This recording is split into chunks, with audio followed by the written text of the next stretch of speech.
All right, how's it going today, guys? Happy Friday stream. It's a little bit different this week than normal. I have been out of town. I have been in Las Vegas the past 4 or 5 days doing a few things with some family, doing a few things with some friends. Very, very happy to be back, although I do feel like I have missed a lot. So much has changed. We've seen a pretty intense run up on BTC and Ethereum since I've been gone. But first things first, shout out to you guys for joining the stream today. We are sponsored by CoinCatch and Tealstreet. If you guys don't have any idea what those are, Tealstreet is what we use to watch the level 2 every single day, watch the order books, watch the step chart. And again, CoinCatch is the perpetual exchange of choice that we use over at Trade with Castillo. So let's just go over some NPOC levels, guys. Kind of do our normal analysis where we create long and short setups based off of our NPOC levels. Really, there has not been much to kind of go based off NPOCs. We had a couple at like 60. I kind of cleaned this up as soon as I got back into town. But the only NPOC levels above current price action are right here. 66,643, then also 65,856. So those are the next and the only two NPOC prints above head that we are going to continue to be watching. And I really do think that we do end up seeing a little bit of that upside to kind of close into those before maybe we see any sort of downside, any sort of retest. Ideally, we see an impulse move higher and then we leave some NPOC prints lower, and then maybe we can get a retest of that and look for this area of interest for a long if we kind of close those NPOC levels higher first. We have not been getting the retest. We've been wanting a retest of that 47,340 for a long time, and guess what? We just have not got it. Honestly, I don't know if we're going to ever retest that, or at least not going to retest that for a while. That is going to be to the downside if we do retrace down to that level, about a 25% drop. So if we're lucky, we may get some of those retests. If we do, they're going to continue to stay the same for me since I've been wanting to long those levels. So it is kind of hard to find some long entries on NPOC prints based off of the current levels that we have. We've had some decent retests. We had 1, 2, 3 decent NPOC retest levels before bouncing, and been on vacation, been out of town, been doing a few things with some family members, so I haven't really been able to actively trade this. Let's go and create our next short level. So for me, guys, not really willing to short anything until we potentially close these out. And again, these are the last NPOCs from all-time highs, so we do not have anything above 66,640. That's the last area of interest to retest before we get any sort of movement to the downside. If this does happen, I don't even know if I'm going to short it. I just don't really think it's worth kind of shorting anything at these levels. There will be some point where there's probably a liquidation cascade to the downside, but again, that's going to be something that we're going to want to be buying. So instead of focusing on shorting and trying to find the top, I think focusing on some levels to dip by is really going to be the better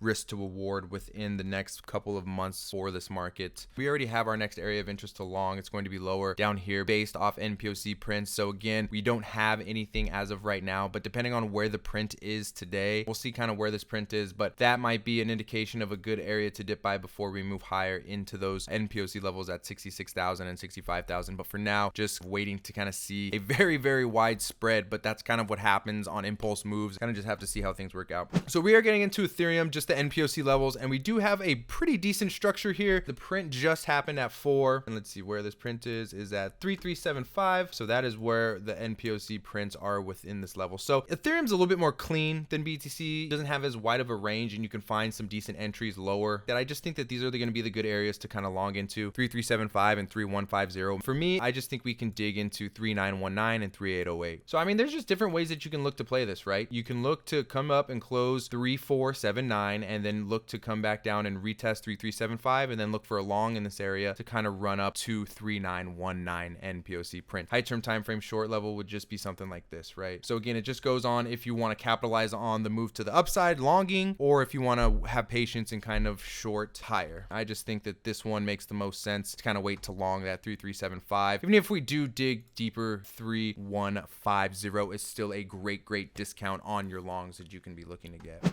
I was buying coin when it first got listed at like $200 something. So I think my average is like 88, 89. But I was buying this entire fucking time, guys. Like literally, and putting on some heavy ads in that $50, $60, $70 range because I have buys from up here. So my average is now the high 80s. We're sitting at 205, 206. But I really think that this can go to all-time highs. You know, there's no reason for me to not think that coin can't go above 450, 480, 460, that sort of thing. I did that dollar cost averaging and the sticking through the bear market and, you know, putting money where my mouth is and sticking with crypto, being an advocate of crypto along with believing in it, right? I still think that this entire market has room to run higher, and that's why I'm not closing out a lot of these dollar cost average positions or spot positions that are just long from lower. SEI. So I'm long SEI as well. I like this one. I don't remember where I'm long from. I think I'm long from like 50 or 60 cents on this one. So again, I'm about a 2x on it. This is all a spot bag on Coinbase, but I do like this one for the sole fact that it is new. I think that these newer cycled coins, SUI, SEI, these are kind of like the same narrative, to where I think once things kind of rotate out of Bonk and Doge and Pepe, that they'll kind of start flowing back to the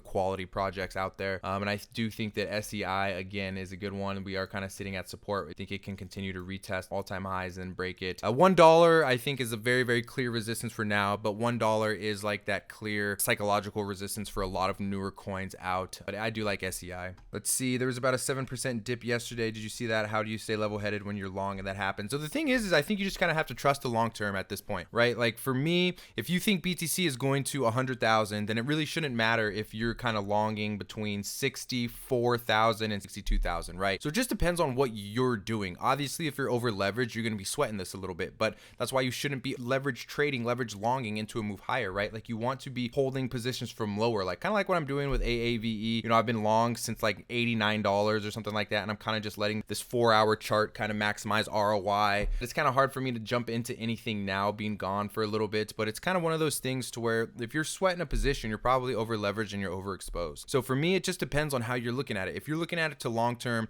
and you think BTC is going to 100,000, it doesn't fucking matter if you're buying at 64,000 or you're buying at 60,000. Your target is that 100,000. So you really got to take into consideration what you're trying to do with your trading and figure out if it's a short-term trade, a 15-minute scalp trade, or a long-term investment, a spot trade, that sort of thing. So for me, 7% dips don't mean shit, especially if I am riding mostly spot, which right now I am. I could care less on a 7% dip because I've just been riding, you know, this all the way up from like 20K, 19K. Some of those bids that we had early into 2023 are just, you know, going crazy right now. How many Castillo AI calls do you usually follow at once? So it just depends. I've had like 4 or 5 open positions at once, but there's certain things that meet my criteria, because sometimes those calls happen and within like a minute, you're already hitting take profit 1 and 2. That's not something that I want to jump into. Rest assured, guys, this whole system will be automated very, very soon. I'm working with the developers. I'm working with CoinCatch. I'm working with a few others to kind of just get this whole system automated and hands-free trading for all of you guys, right? Just have to punch in the IP. And also there's a way that I'm going to be connecting it to copy trading on CoinCatch. So there's a few different ways that this thing is going to be automated for you guys. By the end of this month, it should be when it's accomplished, and that should be when this is fully automated. Manually trading them is good right now because sometimes you don't want to be jumping into these ones that are already taking profit 1 and 2 before you can kind of get in. It really just depends on how you want to trade it. That's the beauty of it. But for me, sometimes I don't like the fully automated part about it because I can trade better just by getting a signal and giving me an area that I can dollar cost average into. That's what I love to do, guys, is I love to take positions and I love to look for ads lower on those positions. I wait for support to hit, I take an entry, and then I leave myself room to add into those positions, because for the most part, if you wait for a pullback, you long, and then even if it does dig a little bit deeper, you dollar cost average, then especially in a bull market, which we've been in past, you know, over a year now, that system has just really been working out to leave yourself room. So it really just depends. There's no right or wrong way to use it. I think that's like the thing with this whole AI system, is people are asking me exactly how to be doing it, and there's no wrong way to be using it. Just all I can tell you guys is you should not be going all in at once, across the board, trading all fucking together. Do you think alt season will be different since a lot of participants are ETF buyers and cannot rotate into alts? I don't really know. I think that's a very, very good point to think about. They still have the way to get altcoin exposure. An ETF is just going to be a way to get people more interested in getting their hands on Coinbase, right? They can get some ETF Bitcoin exposure, but hey, maybe they like this new shiny coin, or they see someone talking about Render, or, you know, all these AI coins that are going pretty hot. Whatever it may be, I still think that it's going to give people more willingness to get onto Coinbase and start to long some altcoins. I think we're getting there, but again, it may just take some time. Get on over to Castillo Trading YouTube, like and subscribe. If you have any questions, please don't be afraid to reach out to me on X or on Telegram. Again, the handle's the same, Castillo Trading, and then get to tradewithcastillo.com, register for VIP members so you get all of the content for the week, for the last 4 weeks, and you can kind of really dive into a lot of my analysis, a lot of my trading. But I appreciate you guys as always, and I'll see you over in the Telegram. Peace.